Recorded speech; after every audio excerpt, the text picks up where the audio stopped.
In this simple video tutorial, I'm going to share with you how you can download all your TikTok videos at once. You can simply download each and every one video you have ever shared on your TikTok account in just few simple steps. To do this, simply head into your TikTok. On your profile page, tap on these three lines and head into your settings and privacy. On this page, select this first option of account. Tap on this option of download your data right here. Mark this option before downloading. Then tap on request data. Your TikTok data, including your videos, comments history, and other relevant accounts info, will be sent to your email you used while opening up your account.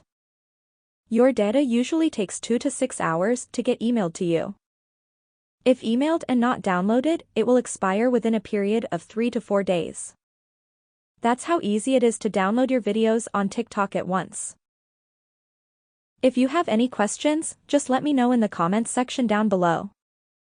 Please don't forget to leave a like, share and subscribe for more video tutorials like this one.